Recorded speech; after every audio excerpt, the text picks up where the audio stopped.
Longtemps attendu, les premiers taxis volants électriques commencent ou vont commencer à arriver sur les tarmacs. Bonjour John. Bonjour David. John Plassard pour la Banque Mirabeau. Bon, des taxis volants là pour les JO de 2024, il y en aura ou il n'y en aura pas?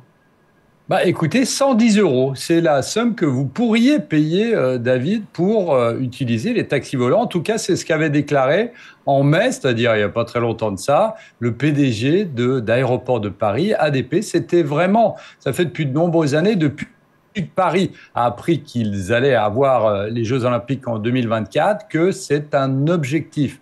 L'objectif, c'est pas simplement d'avoir des voitures volantes dans le ciel, mais c'est aussi d'essayer d'égorger un petit peu les bouchons qu'il va y avoir lors de cet événement.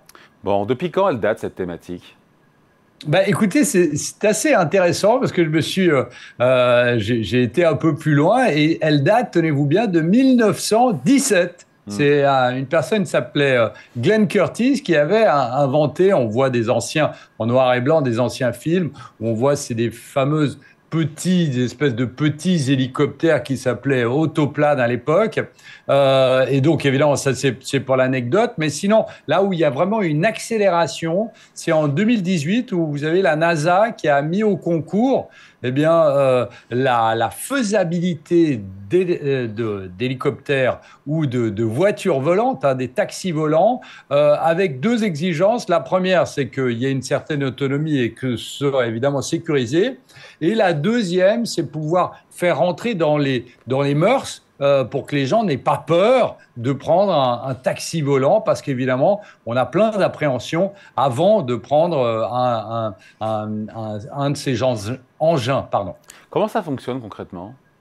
Bah écoutez, il y a plusieurs modèles, bien évidemment. Vous avez un modèle qui s'appelle le PAL V, PAL espace V, qui sont en fait des espèces de voitures volantes. Donc, ce n'est pas un décollage vertical, mais c'est plutôt un décollage horizontal comme un avion classique, je dirais.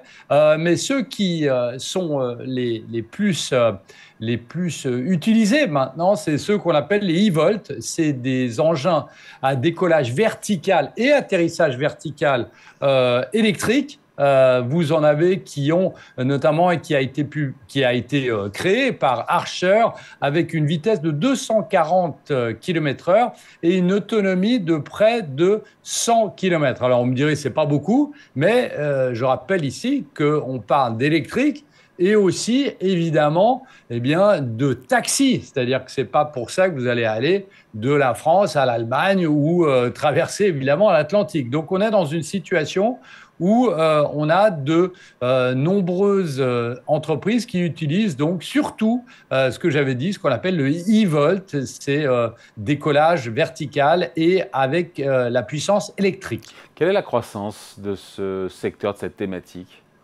Bah, écoutez, en 2022, vous aviez un marché qui était déjà évalué à près de 3 milliards de dollars. Donc, vous voyez que c'est déjà un marché qui est très gros, hein. Il devrait atteindre d'ici 2032, on estime, les estimations, c'est 37 milliards de dollars, avec une croissance depuis cette année jusqu'aux prochaines années de près de 28%. Donc, on voit qu'il y a une accélération de la croissance, notamment en 2023 et 2032. Donc, c'est quelque chose de probant, c'est quelque chose qui n'est plus de l'ordre du fantasme. Vous vous souvenez, Retour vers le futur, notamment, ou le cinquième élément, eh bien, c'est plus le fantasme, c'est vraiment quelque chose de très sérieux. Et vous avez de nombreuses entreprises qui rentrent dans cette brèche aujourd'hui. Donc, c'est quelque chose de très intéressant. S'il y a pas mal d'entreprises, John, ça veut dire qu'on peut considérer ça comme une thématique d'investissement boursier? Bien sûr, bien sûr. Vous avez plusieurs entreprises. Il y a une entreprise qui a été cotée en bourse il n'y a pas très longtemps aux États-Unis, qui s'appelle Joby, G-O-B-Y, aux États-Unis, qui est une entreprise qui utilise donc cette facilité du fameux e-volt électrique, décollage vertical, avec une capitalisation boursière de déjà plus de 6 milliards de dollars. Vous voyez que c'est quelque chose de très important. Après, vous avez les acteurs qui sont déjà connus comme Uber ou Hyundai, et puis Archer Aviation ou Lilium qui sont dans dans cette brèche. Et ce qui est très intéressant de noter, c'est que vous pouvez aussi aller vers, notamment vers des ETF qui sont directement liés à cette thématique de taxi volant. Donc c'est vraiment quelque chose qui est plus du tout, je me répète, hein, mais de l'ordre du fantasme. C'est quelque chose de très probant qui va avoir lieu. Et on peut imaginer, c'est le fantasme, mais ça c'est un fantasme, mais on peut imaginer que Apple, à un moment, vous savez, on parlait beaucoup des voitures classiques, hein, voitures électriques de Apple potentiellement, ben, s'attaque à ce marché. Et là, ça donnerait un autre horizon et une autre croissance pour cette thématique. Ouais. Ça performe ou pas en bourse? On finit là-dessus. Bah, écoutez, si vous voulez, le problème, c'est qu'une société comme Joby, qui a été introduite il n'y a pas très longtemps en bourse, on n'a pas encore un recul énorme. Pour les autres entreprises, si on prend Hyundai ou si on prend évidemment Uber, bah, vous avez plusieurs pans vous avez plusieurs secteurs au sein de ces entreprises. Donc c'est très difficile aujourd'hui de dire que c'est quelque chose qui performe très bien, mais c'est plutôt un pari sur l'avenir. Allez, merci beaucoup. Explication signée John Plassard pour la Banque Mirabeau. Merci, John. Merci David.